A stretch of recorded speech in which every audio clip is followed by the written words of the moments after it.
अस्सलाम वालेकुम dear students. अगर लिपिड की अगर हम बात करते हैं तो लिपिड को उर्दू में चर्बी या चिकनाई भी कहा जाता है।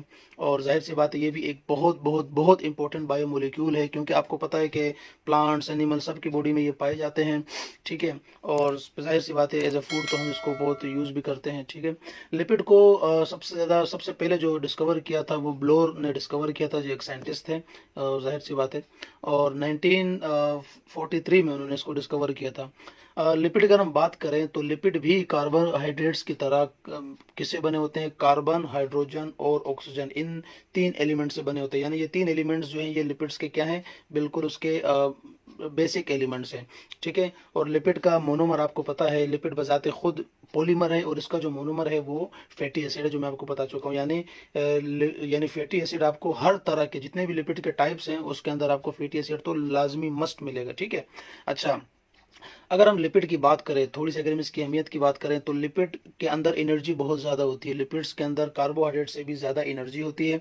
यानी मैं आपको आसान अल्फाजों में इस तरह समझाता हूँ कि 2 ग्राम कार्बोहाइड्रेट से हमें जितनी एनर्जी मिलती है, 2 ग्राम, हमें उतनी एनर्जी 1 ग्राम फैट से मिल जाती है। यूं कह सकते हैं कि जितना, अगर 1 ग्राम कार्बोहाइड्रेट्स आपको जितनी एनर्जी देते हैं, 1 ग्राम फैट्स अगर आप लेते हैं तो वो उससे आपको डबल एनर्जी मिलती है। यानी क्योंकि इसके अंदर लिपिड्स के अंदर कार्बन और हाइड्रोजन की जो एलिमेंट्स की जो एटम्स की जो क्वांटिटी है ये बहुत ज़्यादा होती है, तो इसीलिए इसके अंदर एनर्जी ज़्यादा होती है, इसलिए इसको हम एनर्जी रिच कंपाउंड्स भी कहते हैं। ठीक है। लेकिन इनका जो मेटाबॉलिज्म होता है वो स्लो होता है। तो ये ना हो कि मेरी ये बात सुनकर आप जो है फ़ौरन से बहुत सारी चर्बी वाली चीज़ें खाना शुरू कर दें कि हमें एनर्जी आ जाएगी। स्पेशली हमारे बच्चे जिम जाने से पहले जो है ना वो क्या कहते हैं कि पराठे वराठे या पकोड़े समोसे समोसे खाने लग जाते हैं। तो काइंडली आप ऐसा मत कीजिएगा। ठीक है। क्योंकि इसका मेटाबॉलिज्म बहुत स्लो होता है, आपको बहुत स्लो एनर्जी मिलती है, इससे बहुत इसको डाइजेस्ट होने में टाइम ज़्यादा लगता है। कार्बोहाइड्रेट से आपको फ़ौरन एनर्जी मिलती है। ठीक है। स्पेशली सिंपल कार्बोहाइड्रेट से।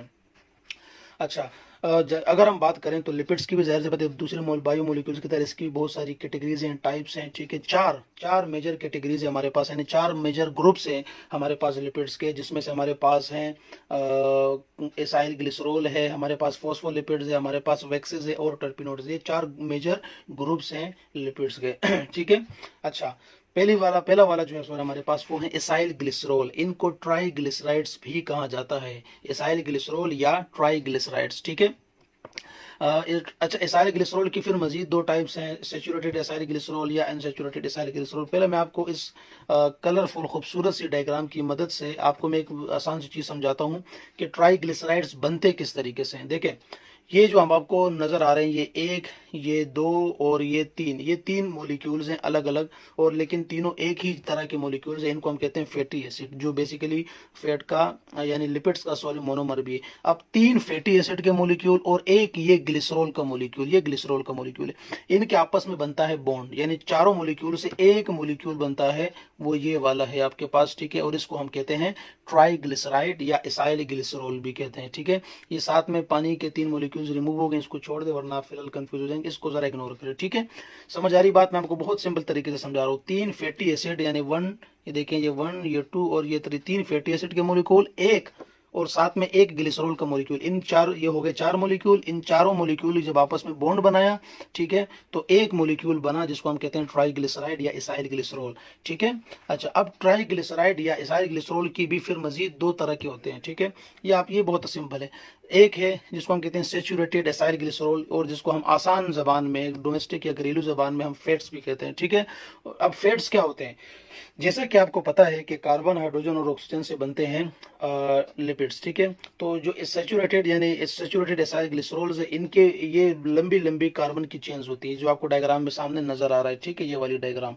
अच्छा, अब देखें, इसमें आपको कहीं पर भी कार्बन कार्बन के दरमियान डबल बॉन्ड नजर नहीं आता। ठीक है। इसीलिए इनको हम कहते हैं सेचुरेटेड, यानी इनमें मजीद किसी दूसरे कंपाउंड के ऐड होने की गुंजाइश नहीं है। इसीलिए ये हमारी बॉडी में जब जाते हैं तो ये जम जाते हैं। ठीक है। क्योंकि दूसरे मॉलिक्यूल्स के साथ रिएक्शन नहीं कर पाते इजीली, तो ये स्टोर हो जाते हैं और जम जाते हैं, जिसकी वजह से हमें बहुत सारी डिफिकल्टी और बहुत सारी प्रॉब्लम्स होती हैं। ठीक है। और दूसरी बात ये है कि ये रूम टेम्परेचर के ऊपर सॉलिड होते हैं। और ठीक है, इसकी एग्जांपल मैंने आपको दे दी, स्टेरिन वगैरह जो है ये इसकी एग्जांपल है। दूसरा एसाइल ग्लिसरॉल या ट्राइग्लिसराइड जो हमारे पास है वो है अनसेचुरेटेड एसाइल ग्लिसरॉल, जिसको हम डोमेस्टिक लैंग्वेज या घरेलू जबान में हम तेल या ऑयल भी कहते हैं। ठीक है।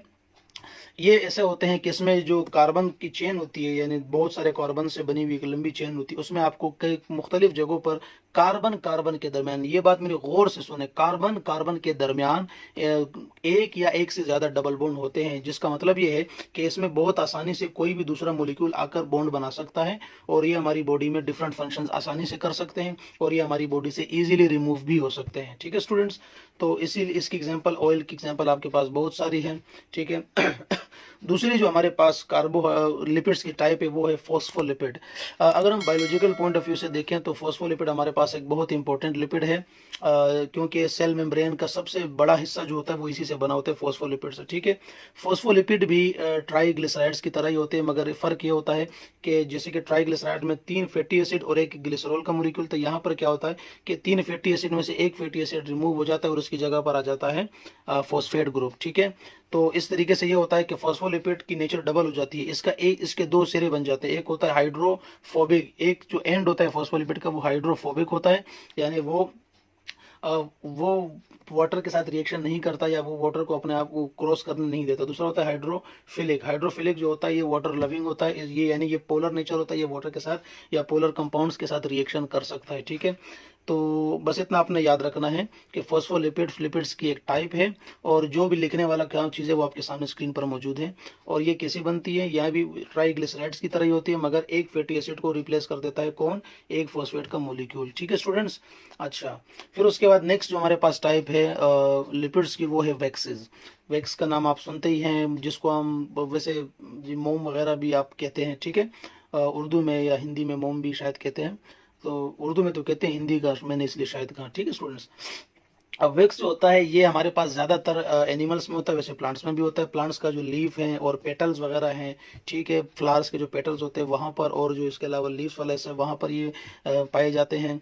और इसके अलावा एनिमल्स की अगर हम बात करें तो एनिमल का जो फर होता है, ठीक है, यानी जो हमारे पास हायर एनिमल्स होते हैं उनकी जो फर, उनका जो फर है उसके अंदर पाया जाता है। हमारी स्किन के अंदर होता है, खासतौर पर ये जो हमारा नाक वाला हिस्सा होता है अक्सर आप देखते हैं तो यहाँ पर जम जाता है। ठीक है। स्किन के ऊपर भी हमारे होते हैं। ठीक है। वैक्स जिसको हम कहते हैं ना ऑयली स्किन, खासतौर पर उस वहाँ पर। ठीक है। इसके अलावा जो फेदर्स होते हैं, यानी बर्ड्स के आपने देखे होंगे, बर्ड्स के जो ऊपर बॉडी पे ऊपर होते हैं, जिनको आप पंख वगैरह कहते हैं, जो निकालते रिमूव भी हो जाते हैं। ठीक है। तो ये सारे इनमें वैक्स पाया जाता है जगह जगह पर। ठीक है। ये क्या करते हैं, बॉडी को डिहाइड्रेट होने से बचाते हैं, और बहुत सारे फंक्शन है, फिलहाल वो मैं यहाँ डिस्कस नहीं कर रहा। ठीक है। तो ये हमारे पास फेड्स की बहुत इंपॉर्टेंट टाइप है वैक्स। इसके बाद नेक्स्ट एंड लास्ट और जो हमारे पास टाइप है, जो फोर्थ और लास्ट है, वो है टर्पिनॉइड्स। टर्पिनॉइड्स जो है ये, इसमें हमारे पास बहुत बड़ी कैटेगरी आ जाती है, यानी इसमें वैरायटी बहुत ज़्यादा है हमारे पास फेड्स की। और अगर हम इंसानों के एनिमल्स की बात करें तो हमारी बॉडी में ये कोलेस्ट्रॉल की फॉर्म में पाए जाते हैं, यानी हमारी बॉडी में जो कोलेस्ट्रॉल होता है बेसिकली वो टर्पिनॉइड्स ही होते हैं। और टर्पिनॉइड्स बने होते हैं आइसोप्रोनेट यूनिट्स, यानी टर्पिनॉइड्स जैसे कि आपको पता ही है, तो टर्पिनॉइड बताते खुद एक बड़ा मैक्रोमोलिक्यूल है। ठीक है। यानी पॉलीमर है, सॉरी। तो ये बने होते हैं आइसोप्रोनेट, छोटे छोटे यूनिट से। ठीक है। इसके अलावा जो क्लोरोफिल वगैरह होते हैं उसको बनाने में ये यूज़ होते हैं प्लांट के अंदर। और इसके अलावा ये जो प्लांट से कुछ ऑयल्स निकलता है फ्रेगरेंस बनाने के लिए, यानी खुशबू वगैरह बनाने के लिए जो प्लांट्स की बॉडी से ऑयल निकाला जाता है वो भी टर्पिनॉइड की एक किस्म है। और मेंथोल वगैरह जो हमारे पास होते हैं ये भी टर्पिनॉइड्स की टाइप्स हैं। ठीक है। तो इस तरीके से लिखने वाला काम आप यहीं से कर लीजिएगा। होपफुली कि आपको समझ में आ गया होगा। मैंने बहुत कोशिश की आसानी से इजीली एक्सप्लेन करने की। और ये एक बात मैं आपको बता दूं स्टूडेंट्स, कि ये जो मैं आपको हैंड रिटन बता रहा हूँ ये आपके नोट्स बनाने के लिए, यानी अगर आपने एग्जाम के लिए नोट्स वगैरह बनाने हैं तो ये जो हैंड रिटन लिखा है यहाँ पर मौजूद है, ये मैंने आपके इसीलिए, इसको आप बहुत आसानी से याद कर सकते हैं और अपने एग्जाम में लिख सकते हैं, कहीं भी किसी भी एग्जाम में, 9 मैट्रिक एग्जाम हो, इंटरमीडिएट के एग्जाम हो। ठीक है। ज़ाहिर BSc लेवल की मैं बात नहीं करूँगा, लेकिन 9 मैट्रिक हो गया और इंटरमीडिएट लेवल पर आप इसको अपने यूज़ कर सकते हैं एज अ नोट्स। ठीक है। तो अगर आपको समझ आ गया टॉपिक तो काइंडली वीडियो को लाइक लाजमी कीजिए, चैनल को सब्सक्राइब करें, ताकि आपको नए जो लेक्चर हैं वो मौसूल होते रहें, वरना आपको पता नहीं चलेगा। अगले लेक्चर तक के लिए अपना ख्याल रखिएगा। अल्लाह हाफिज़।